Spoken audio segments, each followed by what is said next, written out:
नमस्कार दोस्तों, आप सभी का स्वागत है। आज मैं आपको एक ऐसी कहानी बताऊंगी जो एक समझदार चिड़िया की थी।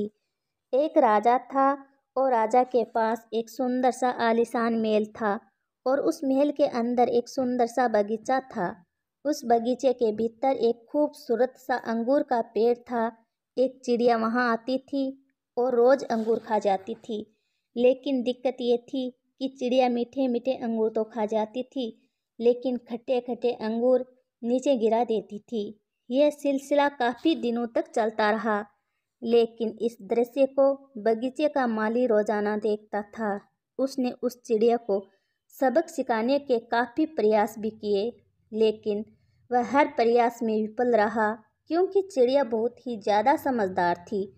आखिरकार चिड़िया से परेशान होकर बगीचे का माली राजा के पास गया और राजा को बोला, महाराज, एक निवेदन है। हमारे बगीचे में जो अंगूर की बेल लगी है उसे खतरा है। राजा ने कहा, ठीक है, इस काम को मैं स्वयं करूँगा। अब राजा पूरे ध्यान से चिड़िया को देख रहा था और मौका मिलते ही राजा ने चिड़िया को पकड़ लिया। अब चिड़िया की समझदारी देखिए। उसने राजा को कहा कि राजा साहब, मुझे छोड़ दीजिए, मैं आपको ज्ञान की 4 बातें बता सकती हूँ। राजा ने कहा, ठीक है, चल बता।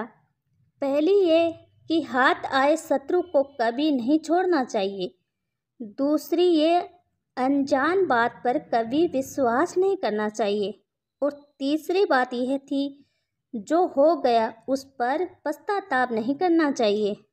और चौथी बताने से पहले राजा को बोली कि राजा साहब, मेरा दम घुट रहा है, आप मुझे ढीला छोड़े, मैं आपको बताती हूँ। और चिड़िया उड़ गई और बोली, मेरे पेट में 2 हीरे हैं। राजा को पश्चाताप होने लगा। राजा गुस्से से लाल हो गया। उसने राजा को बोला कि मैंने आपको कहा था कि हाथ आए शत्रु को कभी नहीं छोड़ना चाहिए, फिर भी आपने छोड़ दिया। मैंने आपको कहा था कि अनजान बातों पर विश्वास नहीं करना चाहिए, लेकिन आपने किया। कि मेरे पेट में 2 हीरे हैं, जो कि संभव ही नहीं है, और जो हुआ उस पर ज़्यादा नहीं सोचना चाहिए, लेकिन आप फिर भी सोच रहे हो। आखिरकार राजा को ज्ञान की 4 बातें समझ में आ ही गई थी। दोस्तों, आपको ये कहानी कैसी लगी? कहानी अच्छी लगे तो चैनल को सब्सक्राइब ज़रूर कीजिए, वीडियो को लाइक करें और अपने दोस्तों के साथ शेयर ज़रूर करें। कहानी को अंत तक सुनने के लिए धन्यवाद दोस्तों।